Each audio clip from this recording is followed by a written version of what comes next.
तो 1857 के विद्रोह के बारे में अब थोड़े से फैक्ट जो इसमें शुरू में मैंने डाले हैं वो ये है कि विद्रोह के समय जो इंग्लैंड के पीएम थे वो पाल्मस्टन थे, जो आपको याद रखना है, और विद्रोह के समय भारत के जो गवर्नर जनरल थे वो लॉर्ड कैनिंग थे, ठीक है।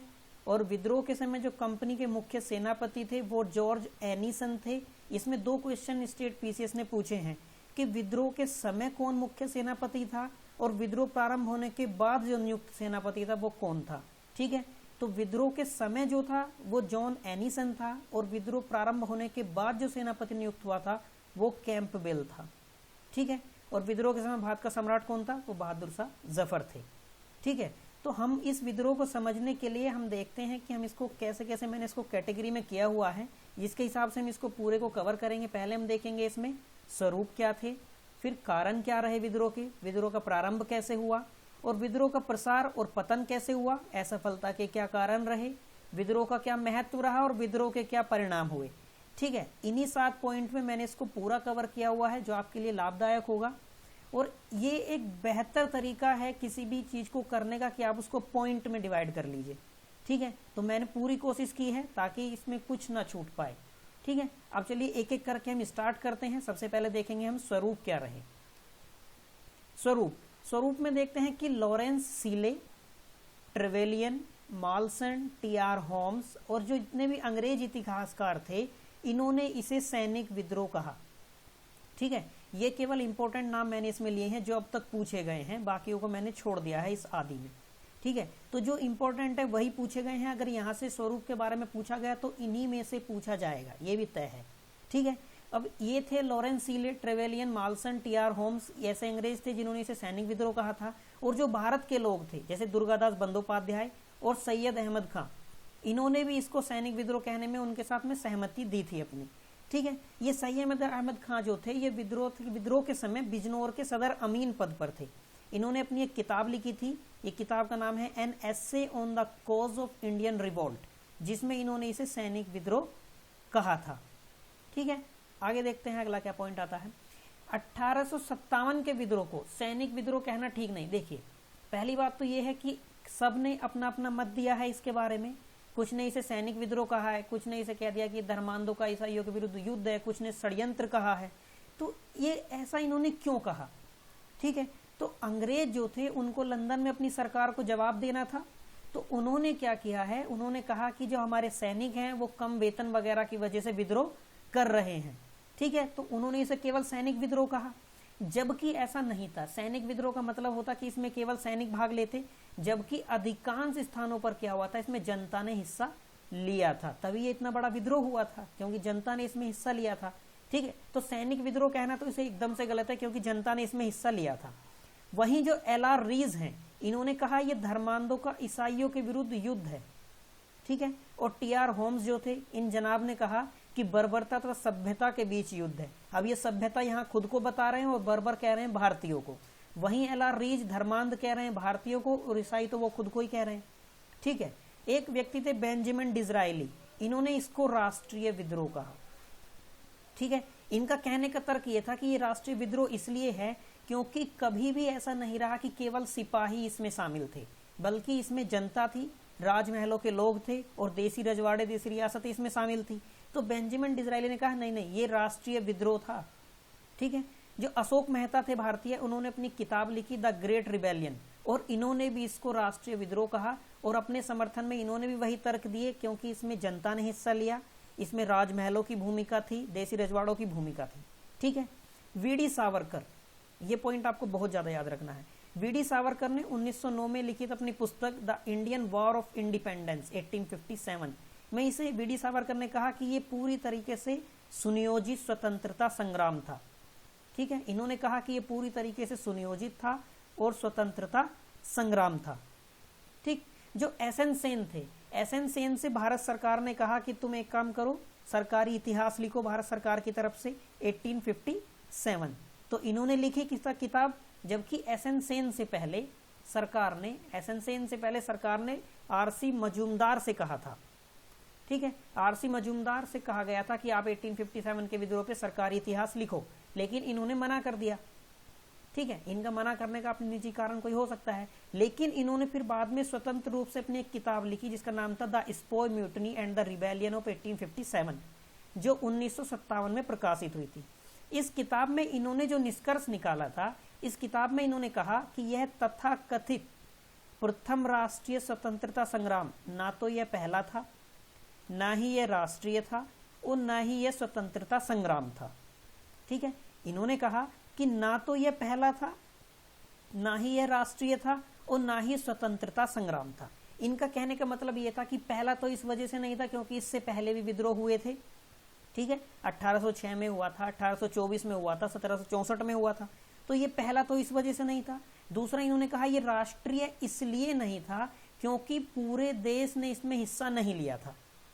ठीक है, और स्वतंत्रता संग्राम इन्होंने मानने से इसलिए मना कर दिया क्योंकि 1857 के विद्रोहियों की दूरगामी सोच नहीं थी, सब लोगों ने एक होकर स्वतंत्रता का नारा बुलंद नहीं किया था। ठीक है, कहीं पे लोग अपने जमींदारों के लिए विद्रोह कर रहे थे, और कहीं पे भी ऐसा भी था जो तमाम पूरी तरीके से अंग्रेजों को बाहर करने की बात कर रहे थे। लेकिन ज्यादातर लोग जो थे उनको महारानी का शासन बुरा नहीं लगता था, उनको ऐसा लगता था कि जो भारत में अंग्रेज हैं, जो कंपनी है वो बुरी है, बाकी लंदन की सरकार अच्छी है। ठीक है, तो इसीलिए जो मजूमदार भाई थे, इन साहब ने कहा कि ना तो ये राष्ट्रीय है, ना ये पहला है, और ना ही ये स्वतंत्रता संग्राम है। ठीक है, शशि भूषण चौधरी, इन्होंने 1957 में अपनी किताब प्रकाशित कराई जिसका नाम था civil rebellion in Indian mutinies. 1857 से 59 की घटनाओं को इन्होंने इसमें लिया, और इन्होंने कहा कि ये सैनिक और असैनिक विद्रोह का मिश्रण है। ठीक है, इन्होंने एक तरह से पूरी बात का निचोड़ दे दिया कि ना तो पूरी तरीके से सैनिक है, ना पूरी तरीके से असैनिक है, ये दोनों का मिश्रण है। ठीक है, आगे देखते हैं। शशि भूषण चौधरी भाई साहब ने, इन्होंने फिर एक और किताब लिखी जिसका नाम था theories of the Indian mutiny. इसमें इन्होंने किसे पूरी तरीके से स्वतंत्रता संग्राम माना। ठीक है, अब देखते हैं हम विद्रोह के कारण क्या रहे। विद्रोह के कारणों पे ध्यान करते हैं, तो सबसे पहले हम देखते हैं विद्रोह के कारणों में कि राजनीतिक कारण क्या थे। ठीक है, तो राजनीतिक कारणों में क्या था कि जब सरकार, मतलब कोई भी सरकार होगी, अगर वो हमारे राजा, मतलब पहले तो राजा ही थे, मुगल सम्राट था, बादशाह था, अगर बादशाह का अपमान होगा तो जनता अपने उसको अपमानित स्वयं को महसूस करेगी। ठीक है, जनता सहयोग करने से मना करेगी, जनता विद्रोह पे उतारू हो जाएगी। तो हुआ क्या था कि 1803 से ही जो मुगल सम्राट थे वो ब्रिटिश संरक्षण में रहने लगा था, लेकिन उनके मान मर्यादा के दावे तब तक स्वीकृत थे। ठीक है, यानी कि बादशाह की बात मानी जाती थी, उनकी पूछ होती थी, कोई नीति बनती थी तो बादशाह की वहां पे पूछ थी। लेकिन बाद में क्या हुआ, धीरे धीरे ये सब चीजें परिवर्तित होती गई। जैसे गवर्नर जनरल जो थे वहां के, वो मतलब बादशाह को क्या कहते थे कि ये हमारे प्रिय पुत्र और वफादार नौकर हैं। अब आप मानिए, अगर कोई भरे दरबार में जनता के सामने उनके बादशाह को प्रिय पुत्र कह दे या वफादार नौकर कह दे, तो जनता स्वयं को अपमानित महसूस करेगी, क्योंकि वो जनता का बादशाह है, जनता के लिए सब कुछ है।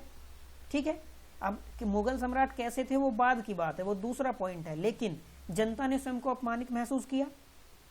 ठीक है, और जो ब्रिटिश गवर्नर था जनरल एमहर्स्ट, इन्होंने तो यहाँ तक कह दिया कि बादशाह, देखो भाई साहब, ऐसा है, तुम्हारी जो बादशाहत है ना उसको अपने पास रखो, ये नाम मात्र की है, सर्वे सर्वा हम ही हैं। ठीक है, और उसने क्या किया कि ब्रिटिश रेजिडेंट जो एक बादशाह के दरबार में रहता था, उसने नजर देते समय, मतलब जब बादशाह आता था तो उसने खड़े होने से मना कर दिया कि बादशाह हो गए तुम, अपने घर के हो गए, हम नहीं खड़े होंगे, हम तो कंपनी के लोग हैं। ठीक है, तो राजनीतिक कारणों में ये बात रही। इसमें आगे जो पॉइंट जुड़ता है वो ये है कि एक जनरल ऑकलैंड थे, ये भाई साहब थे जनरल ऑकलैंड। इन्होंने क्या किया, बादशाह से ये कह दिया कि देखो तुम अपने तमाम अधिकार अब छोड़ दो, क्योंकि तुम्हारी औकात तो 1 रुपए की अब रह नहीं गई है, सब कुछ हम हैं। तो उसने बादशाह से कह दिया तुम अपने सारे दावे छोड़ दो, और बादशाह को नजर लेने से मना कर दिया, खिल्लत देने से मना कर दिया, दरबार करने की मनाही कर दी, और तो और जो दीवाने आम और दीवाने खास बादशाह लगाता था उसको भी मना कर दिया गया। ठीक है, अब इन सब में डलहौजी भाई कैसे पीछे रहते, तो डलहौजी भाई साहब गए, उन्होंने कहा अच्छा देखो, अब तुम जब इतनी सब चीजें तुमसे हम छोड़ने को बोल ही रहे हैं तो तुम लाल किला भी छोड़ दो। ठीक है, यानी कि रावण से उसकी लंका ही मांग ली। ठीक है, तो डलहौजी भाई साहब ने कह दिया कि तुम एक काम करो कि लाल किला छोड़ दो, और ये जो उपाधि तुम लगाते हो ना कि हम बादशाह हैं, ये सब बंद करो, अब नौटंकी करना, सब कुछ हम है। और ये कह दिया कि ये तुम अपने उत्तराधिकारी नामजद करते हो इसको भी बंद कर दो, तुम्हारे उत्तराधिकारी भी हम निश्चित करेंगे। ठीक है, अब इन सब बातों से क्या हो रहा था, जनता में आक्रोश संचित हो रहा था, जो एकाएक 1857 में फिर फूट गया। अब डलहौजी भाई साहब जो थे, इनकी क्या थी, शुरू से ही राज्यों को अपहरण करने की इनकी नीति थी। इनकी तो नियत रहती थी किसी तरह ब्रिटिश साम्राज्य को फैलाया जाए। तो इन्होंने क्या किया, गोद निषेध किया था, हमने पहले बात की थी। और गोद निषेध के द्वारा इन्होंने सतारा, जैतपुर, संबलपुर, बघाट, उदयपुर, झांसी, नागपुर, इन सबको क्या किया, हड़प लिया, अपने में मिला लिया। ठीक है, तो अब ये सब चीज हो गई। अब मानिए कि सतारा का राज्य जो है उन्होंने अपने में मिला लिया, तो सतारा की जनता क्या अंग्रेजों के साथ रहेगी? वही हाल हुआ सतारा, जैतपुर, संबलपुर, इन तमाम राज्यों में कि जनता अंग्रेजों के खिलाफ हो गई। ठीक है, अंग्रेजों ने फिर आगे क्या किया कि इन्होंने जो बाजीराव द्वितीय थे, जो पेशवा थे बाजीराव द्वितीय, उनके दत्तक पुत्र थे नाना साहब, हम जानते हैं। और आपने बाजीराव मस्तानी भी देखी होगी तो उसमें देखा होगा नाना साहब का कैरेक्टर। तो इनकी पेंशन इन्होंने बंद कर दी। ठीक है, जब 1817 में, जब हमने पहले बात की थी, पहले कर चुके हैं ये बात, जब पूना की संधि हो गई थी तो पेशवाई समाप्त कर दी गई थी, लेकिन इन लोगों को पेंशन दी गई थी। ठीक है, पेंशन देकर इनको निर्वासित कर दिया गया था। तो नाना साहब की इन्होंने पेंशन बंद कर दी। और जो कर्नाटक, सूरत और तंजौर के जो राजा थे, इनकी उपाधियों का अंत कर दिया। ठीक है, ये राजनीतिक कारण प्रमुख हैं। अब 1854 में डलहौजी ने क्या किया, जो जमींदार और जागीरदार लोग थे, इनके लिए बंबई में एक इनाम कमीशन बैठा दिया। अब इस इनाम कमीशन का क्या मतलब था, इनाम कमीशन का केवल इतना सा काम था कि उसको जागीरों की जांच करनी है कि किसके पास कितनी जागीरें हैं। ठीक है, कुल मिला के डलहौजी ने इनडायरेक्ट वे में ये कहा होगा कि ज्यादा से ज्यादा जागीरें जब्त कर लो। ठीक है, और हुआ भी यही कि लगभग 35,000 जागीरें थी, जिनमें से इन लोगों ने 25,000 जब्त कर ली थी। ठीक है, तो ये रहे राजनीतिक कारण। अब हम देखते हैं कि आर्थिक कारण क्या रहे। आर्थिक कारण में सबसे मेन बात है कि इन्होंने जो शोषण किया, वही सर्वप्रमुख कारण रहा है अंग्रेजों का शोषण। शोषण किस नाम पे किया, इन्होंने भूमि व्यवस्थाएं लाए, जैसे स्थायी बंदोबस्त लाए, रैयतवाड़ी लाए, महलवाड़ी लाए, करों में वृद्धि कर दी, भारतीय उद्योग धंधों को नष्ट कर दिया। ठीक है, सूखा और जो बाढ़, ऐसे अकाल आते थे, उनमें फसलें नष्ट हो जाती थी, लेकिन फिर भी क्या है, लगान देना पड़ेगा। तो किसान क्या करते थे, महाजन जो लोग होते थे उनसे कर्ज लेते थे। ठीक है, और जब कर्ज अदा नहीं कर पाएंगे, क्योंकि फसल नहीं हुई है, तो कर्ज कैसे अदा करेंगे? कर्ज अदा नहीं कर पाते थे, जो जमींदार ये सूदखोर लोग होते थे, वो इनकी जमीन पे कब्जा कर लेते थे। ठीक है, तो भारतीय लोग जो थे आर्थिक रूप से त्रस्त थे। ठीक है, आगे इसमें देखते हैं, दादा भाई नौरोजी जो थे, दादा भाई ने एक बहुत अच्छी बात की। 1861 में इन्होंने अपनी एक पुस्तक लिखी, इसमें लिखा poverty and un-British rule in India. इसमें इन्होंने सीधे सीधे धन निकासी का सिद्धांत दिया, यानी कि किस प्रकार भारतीय धन जो है वो बाहर जा रहा है। ठीक है, बाहर कहाँ जा रहा है, अंग्रेजों के पास जा रहा है। तो दादा भाई नौरोजी ने 1861 में अपनी किताब लिखी थी। इन्होंने कहा था कि poverty and un-British rule in India में जो सिद्धांत दिया वो धन निकासी का सिद्धांत है। ठीक है, ये थे आर्थिक कारण। अब देखते हैं सामाजिक धार्मिक कारण क्या रहे। ठीक है, तो विलियम बेंटिक और जो डलहौजी थे, इन लोगों ने क्या किया कि हिंदू समाज में जो कुरीतियां थी उनको दूर करने के लिए कानून बनाए। कुरीतियां जैसे सती प्रथा थी, कन्या का वध होता था, बाल विवाह था और विधवा विवाह था। तो इन दोनों ने क्या किया, इन सब का मनाही कर दी गई, यानी कि सती प्रथा बंद कर दी, कन्या वध बंद कर दिया, बाल विवाह बंद कर दिया, विधवा विवाह को प्रोत्साहन दिया, जबकि हमारे समाज में विधवाओं का विवाह नहीं होता था। ठीक है, तो इन्होंने क्या किया, विधवा विवाह को समर्थन कर दिया कि विधवा विवाह होना चाहिए। तो हुआ क्या कि भारतीयों को लगा, ऐसा नहीं था कि भारतीय इन कुरीतियों के बारे में जानते नहीं थे, या भारतीय जो धार्मिक सुधार आंदोलन जो चलाया था, सामाजिक सुधार आंदोलन, उसमें वो लोग इन कुरीतियों को समाप्त करना नहीं चाहते थे। वो चाहते थे कि ये कुरीतियां समाप्त हो जाएं, लेकिन वो चाहते थे कि दूसरे लोग हमारे धर्म में सुधार क्यों करें। भाई ये तो बाहरी लोग थे, ये हमारे धर्म में सुधार क्यों करें, अपने धर्म में सुधार हम खुद करेंगे। ठीक है, तो भारतीयों ने सोचा कि ये तो हमारे धर्म का भी अतिक्रमण कर रहे हैं, और कुल मिला के भारतीयों ने लास्ट में ये निष्कर्ष निकाला कि ये हमारे धर्म को गलत बता के, बुरा बता के हमें ईसाई बनाना चाहते हैं। ठीक है, कुछ अंग्रेजों ने ऐसा कहा भी था, एडवर्ड्स जैसों ने, कि हमारा तो भारत पे एक ही लक्ष्य है कब्जा करने का, कि हम लोग भारतीयों को ईसाई बना सकें। ठीक है, तो इसीलिए तिलक ने क्या कहा था, तिलक ने कहा था कि कोई भी आत्मसम्मान युक्त जाति इसे 1 घंटे के लिए बर्दाश्त नहीं करेगी। क्यों नहीं बर्दाश्त करेगी? क्योंकि एक तो अंग्रेज अधिकारियों का जो व्यवहार था वो भारतीयों के प्रति बिल्कुल दोयम दर्जे का था। ठीक है, और वो भारतीय धर्म में सुधार कर रहे थे। ठीक है, तो तिलक ने कहा कि जो भी लोग आत्मसम्मान युक्त होते हैं वो इसे 1 घंटे के लिए बर्दाश्त नहीं करेंगे। ठीक, आगे चलते हैं। अब हुआ क्या, 1813 में ईसाई मिशनरियों को भारत आने की आज्ञा मिल गई। जब 1813 का एक्ट आ गया था तो उसमें कहा गया कि जो ईसाई मिशनरी हैं वो भारत में आएंगे और भारत की शिक्षा पे खर्च करेंगे। तो हुआ क्या, ईसाई मिशनरियों के आने के बाद भारतीयों ने सोचा कि ये लोग हमको ईसाई बनाने आए हैं, क्योंकि ईसाई मिशनरी अपने धर्म का प्रचार कार्य बहुत तेजी से कर रहे थे, मतलब उनका जो प्रचार कार्य था वो बहुत बढ़ गया था। तो भारतीयों को लगा कि ये लोग हमें ईसाई बनाने आए हैं। फिर ऊपर से नई नई न्यूज रोज आती, जैसे गोपीनाथ एक बंगाली हिंदू था, ये ईसाई बन चुका था। इसने लिखा कि जेल में कैदियों को हर रोज एक ईसाई अध्यापक जो है ईसाई धर्म की शिक्षा देता है। ठीक है, और वहीं जैसे मैंने इसकी बात की एडवर्ड्स की, ये अंग्रेज अधिकारी थे एडवर्ड्स, इन जनाब ने ये कह दिया कि भारत पर हमारे अधिकार का अंतिम उद्देश्य है देश को ईसाई बनाना। ठीक है, वहीं जो वीर सावरकर थे, इन्होंने कहा कि सैनिक और असैनिक जो उच्च अधिकारी हैं वो राम और मोहम्मद को गाली देते हैं, यानी कि हिंदू मुस्लिम दोनों को इन्होंने एक साथ जोड़ लिया, और सैनिकों को ईसाई बनने की प्रेरणा देते हैं। ठीक है, वहीं 1850 में क्या हुआ, लैक्स लॉ की कानून बना दिया गया। लैक्स लॉ की कानून यानी धार्मिक अयोग्यता कानून बन गया। इसमें क्या होता था कि पहले ऐसा होता था हिंदू समाज में कि यदि किसी व्यक्ति ने ईसाई धर्म अपना लिया तो उसकी संपत्ति जो थी वो समाज के नाम हो जाती थी। लेकिन अंग्रेजों ने क्या किया, उन्होंने देखा कि इससे क्या हो रहा है, लोग ईसाई धर्म नहीं अपना रहे हैं।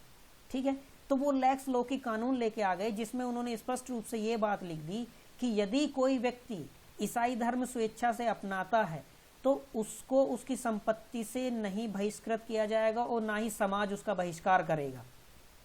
ठीक है, तो मेनली इनका क्या उद्देश्य था लैक्स लॉ की से, कि ज्यादा से ज्यादा लोग ईसाई धर्म अपना लें।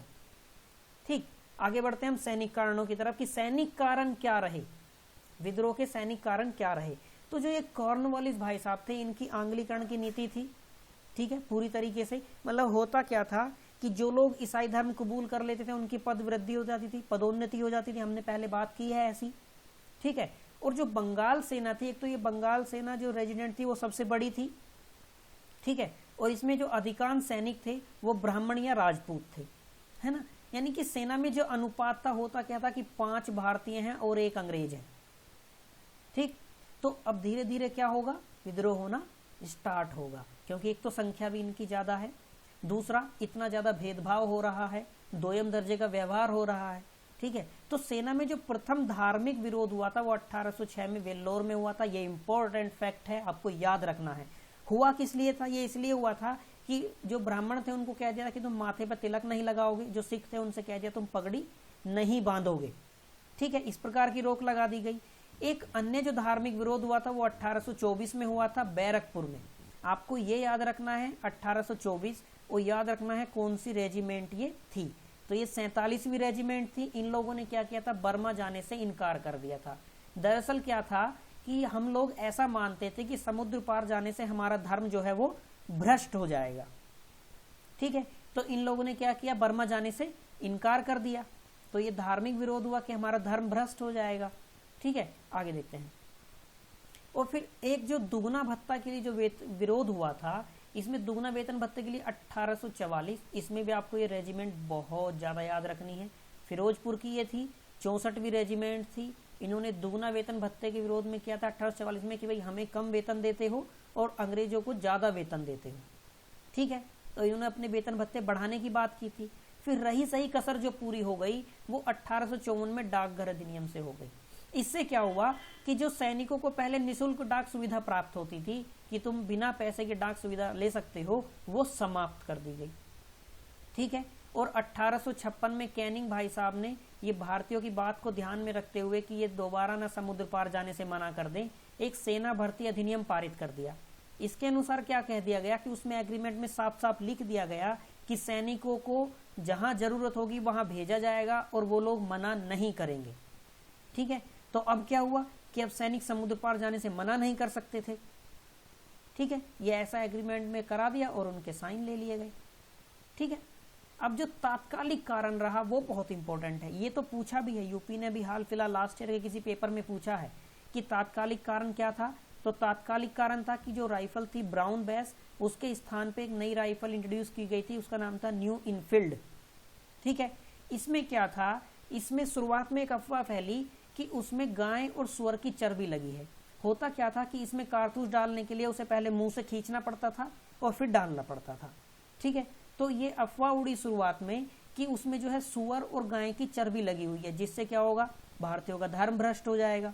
ठीक है, जब बाद में इस बात की खोजबीन हुई तो ये बात सच पाई गई कि हाँ वास्तव में ऐसा है, सुअर और गाय की चर्बी उस पर लगी हुई होती है। तो भारतीय लोग जो थे बिफर गए पूरी तरीके से।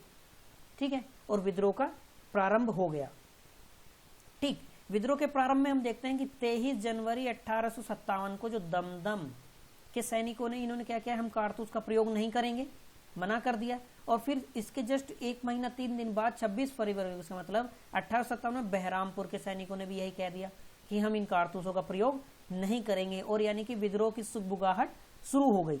आते आते क्या हुआ, 29 मार्च आते आते जो 34वीं रेजिमेंट थी मंगल पांडे की, ये आपको याद रखना है, 34वीं रेजिमेंट बैरकपुर की, तो मंगल पांडे ने अपने साथियों संग जो है इसको प्रयोग करने से मना कर दिया कारतूस को, और विद्रोह कर दिया अपने साथियों को लेकर।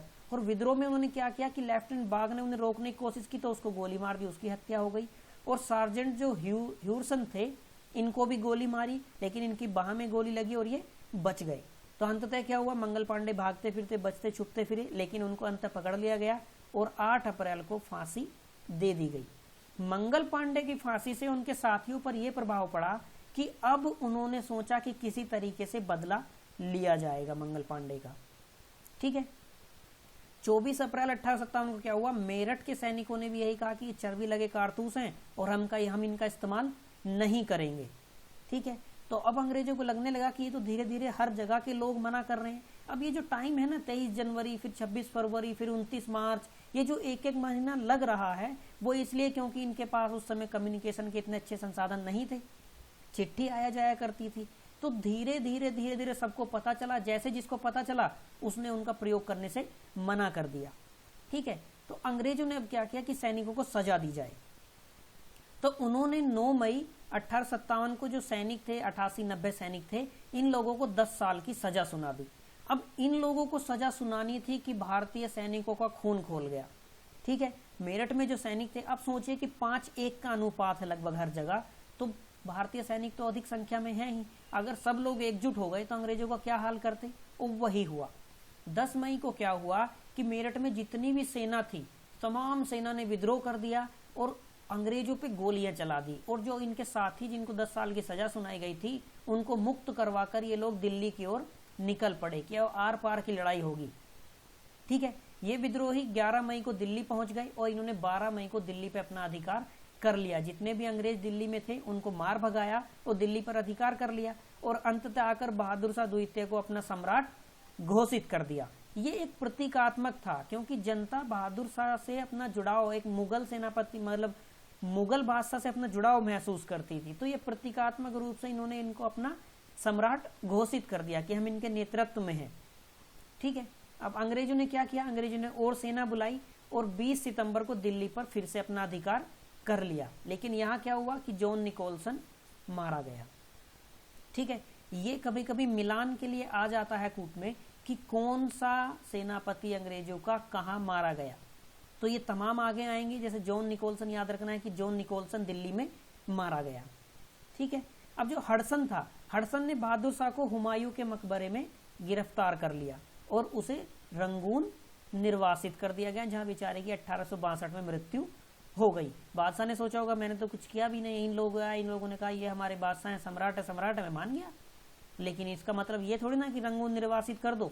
लेकिन हडसन ने उनको गिरफ्तार करके रंगून निर्वासित कर दिया गया। अब बहादुर शाह द्वितीय गिरफ्तार नहीं होते, लेकिन आप जानते होंगे कि घर का भेदी लंका ढाए, इनके भी रिश्तेदार ने इनकी चुगली कर दी थी, इनको सब जानकारी देता रहता था अंग्रेजों को, और ये गिरफ्तार हुए। ठीक है, तो विद्रोह के समय एक ये इंपॉर्टेंट बात है कि मिर्जा गालिब जो थे वो दिल्ली में ही थे। ठीक है, इन्होंने एक उक्ति लिखी कि यहाँ मेरे सामने रक्त का एक विशाल सागर है, केवल खुदा ही जानता है कि मुझे और क्या देखना बदा है। ठीक है, मिर्जा गालिब से क्वेश्चन यूपी ने पूछा हुआ है। ठीक, तो बहादुर शाह के पतन का कारण यही था कि उनका रिश्तेदार था, ये इसका नाम था इलाही बख्श। ये तमाम गुप्त सूचनाएं अंग्रेजों को दिया करता था। वही घर का बेदी लंका ढाई हो रहा था। ठीक है, विद्रोह का प्रसार देख लेते हैं। तो विद्रोह का प्रसार कैसे कैसे कहां कहां हुआ और किसने नेतृत्व किया, किसने समाप्त किया। हम देखते हैं कि जो अवध था, एक तो अवध में सैनिक बहुत भर्ती थे सेना में अवध से, तो अवध में विद्रोह की भावना सबसे भयंकर थी। इसका एक रीजन आप ये भी ले सकते हैं कि 1856 में ही अवध को कुशासन के आरोप में अंग्रेजों ने मिला लिया था, जबकि अवध जो था वो अंग्रेजों के लिए कामधेनु गाय के समान था। हमने पहले भी इस पे बात की है पिछली वीडियो में। ठीक है, तो अवध में विद्रोह की भावना इसलिए सबसे प्रचंड थी, लेकिन जो दक्षिण भारत था वो विद्रोह से मतलब अछूता रहा, वहां ज्यादा नहीं फैल पाया, और मद्रास में तो कोई भी विद्रोह में शामिल नहीं हुआ। ठीक है, मुजफ्फरनगर और जो सहारनपुर थे वहां आम जनता ने हिस्सा नहीं लिया। ठीक है, अगला देखते हैं। विद्रोह के प्रमुख केंद्र देख लेते हैं कि विद्रोह के प्रमुख मेनली इंपोर्टेंट मैंने लिए हैं कि कौन से केंद्र रहे, किसने वहां नेतृत्व किया। तो लखनऊ में देखते हैं, लखनऊ में 30 मई 1857 को सिपाहियों ने लखनऊ में विद्रोह कर दिया। इस विद्रोह करने से जस्ट पहले नाना साहब और तात्या टोपे लखनऊ गए थे। ठीक है, मानिए कि मोदी जी की रैली से पहले अमित शाह चले गए हों।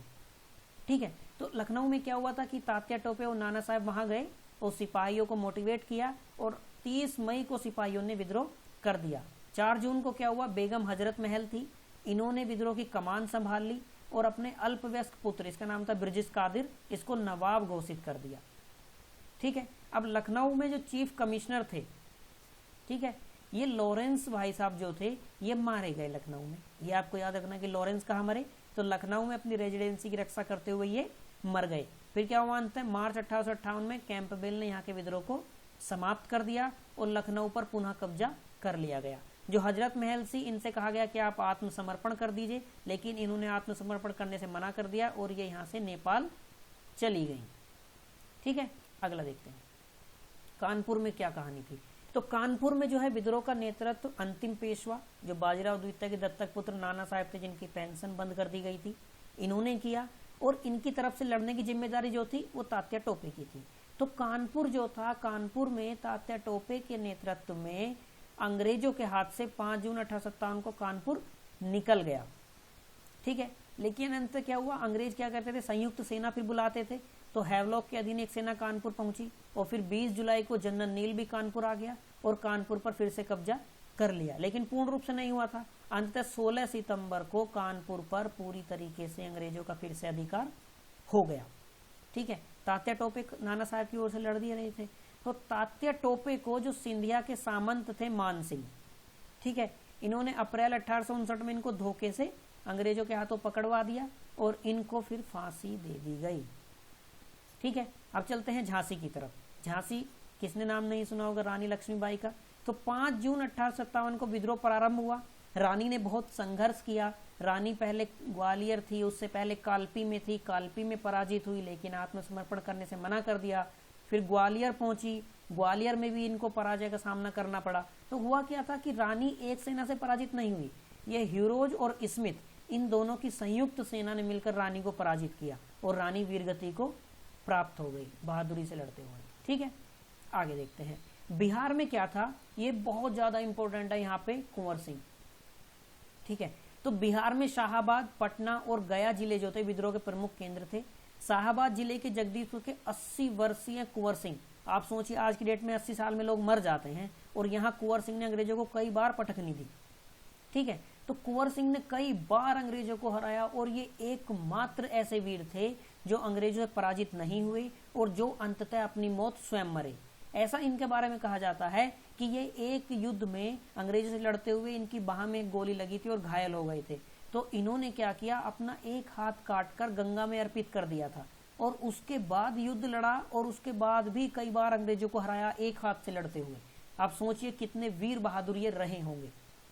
ठीक है, अब केवल ये देखना है कि इलाहाबाद में कौन था, किसने कमान संभाली, किसने समाप्त किया। तो इलाहाबाद में कमान संभाली थी मौलवी लियाकत अली ने, समाप्त किया था जनरल नील ने। फैजाबाद में नेतृत्व किया था मौलवी अहमदुल्ला ने और समाप्त किया था कैंपबेल ने। ठीक है, बरेली में क्या हुआ था, बरेली में खान बहादुर खान ने कमान संभाली, समाप्त यहाँ भी कैंपबेल ने किया।